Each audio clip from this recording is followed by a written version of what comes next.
Jadi sabu itu pemakaian untuk perorangan itu adalah sangat kecil sebetulnya. Bisa 0,1 gram. Kecil sekali gitu.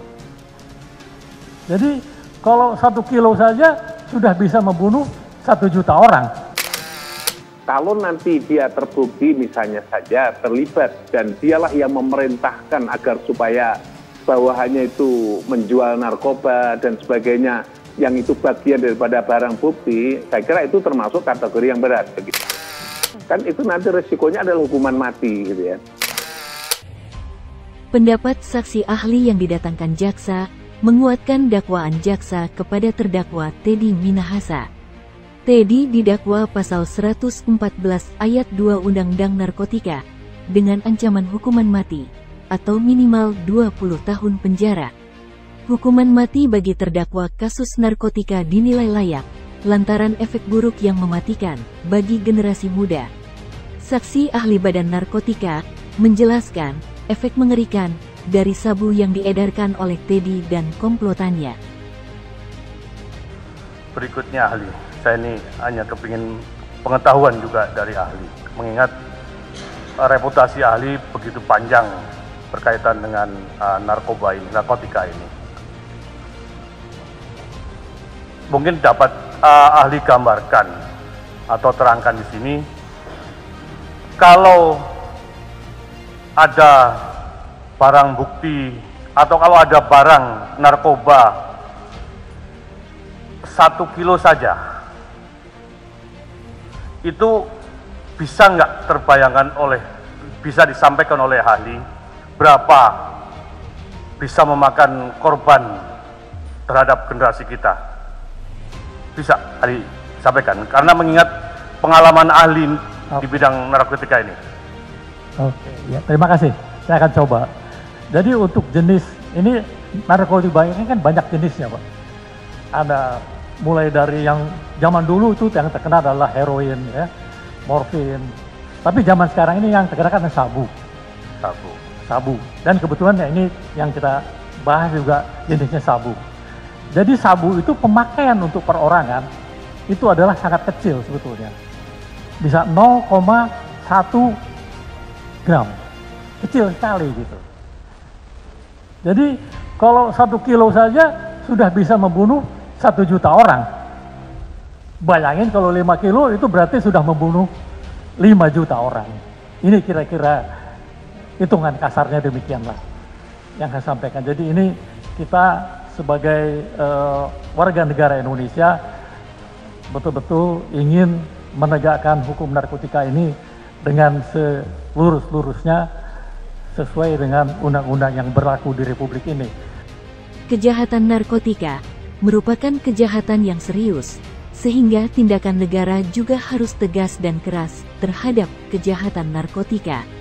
Pelaksanaan hukuman mati bukan hanya untuk efek jera ataupun pemberian hukuman setimpal, tetapi yang lebih penting dimaksudkan untuk melindungi masyarakat serta menyelamatkan anak bangsa dari bahaya penyalahgunaan narkoba. Satu alasan penting, Teddy layak diberi hukuman maksimal hukuman mati, mengingat ada 5 juta nyawa anak bangsa yang terancam akibat peredaran sabu yang dijual oleh Teddy Minahasa. Undang-undang telah mengatur aturan pada Undang-Undang Narkotika Nomor 35 Tahun 2009 tentang hukuman berat bagi narapidana narkoba adalah mulai dari penjara seumur hidup hingga eksekusi mati. Hukuman yang berlaku dapat dilihat dari berat narkoba yang dibawa atau diedarkan. Untuk narkotika yang beratnya melebihi 1 kg, pelaku akan dikenai hukuman penjara seumur hidup, dan yang paling mengerikan adalah eksekusi mati.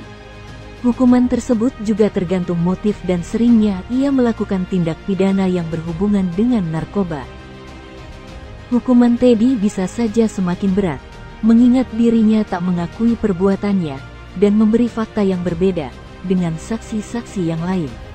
Selain itu, penjelasan ahli BNN tentang sistem kontrol delivery sama sekali tidak membenarkan tindakan Teddy Minahasa yang meminjam barang bukti sabu untuk menangkap bandar.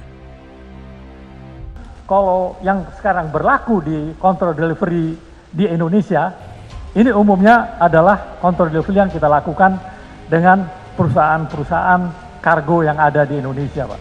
Kita pernah bekerjasama dengan JNE, kita pernah bekerjasama dengan DHL. Jadi waktu datang pertama, DHL kasih tahu, mereka kan punya alat scanning, Pak.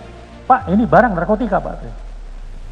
Jadi kita udah kasih tahu kan, barangnya ada. Jadi ini barang kita kawal, mau tujuannya kemana? Tujuannya ke Surabaya, Pak. Yang penerima alamatnya jelas? Jelas. Nah, ini namanya control delivery. Barang ini dikontrol, sampai di tempat tujuan, orang yang ngambil ada, tangkap. Jadi control delivery ini maksudnya sudah jelas barangnya, kita bisa mengikuti, yaitu yang saya cerita, kita pernah melalui 5 negara. Dan semua berhasil. Termasuk waktu sampai di Amsterdam, kita udah ingatkan, jangan ditangkap oleh polisi lapangan terbang. Biar barang ini mengalir dulu sampai di mana. Dari lapangan terbang ternyata barang ini bukan di kota Amsterdam, tapi ke kota kecil di luar Belanda. Dan kita tangkap, sehingga dengan control delivery ini tujuannya apa? Untuk menggulung. Jadi kita melihat back kembali siapa-siapa saja yang terlibat. Ya. Di Dalam Amsterdam, kasus itu, di Bangkok, di Jakarta, kita bisa nangkap semua. Itu yang digunakan. Mengapa teknik ini dipakai untuk control delivery? Mungkin ahli bisa disampaikan di persidangan yang mulia ini, ada istilah penjebakan. Apakah ini sama dengan control delivery? Atau seperti apa sih istilah penjebakan itu? Dan mungkin tidak ini dilaksanakan untuk mengungkap suatu kasus narkoba dengan menggunakan barang yang disita, yang telah disita oleh penyidik. Silakan. Akan saya jawab bahwa barang yang sudah disita mutlak harus dimusnahkan. Mutlak harus dimusnahkan. Yang boleh disisihkan hanya tadi untuk kepentingan sidang pengadilan dan untuk kepentingan pendidikan dan pelatihan. Ini jelas undang-undang sangat tegas. Jadi kalau misalnya kita menggunakan barang bukti untuk menjebak, terus waktu kita menjebak ke seseorang, kita tangkap, barang bukti yang kita tangkap kan barang kita. Jadi ini jadi barang bukti apa? Pasti tidak ada gunanya kan? Jadi makanya tidak ada di dalam teknik undercover buy dan control delivery menggunakan barang jenis narkotika. Namanya saja undercover buy.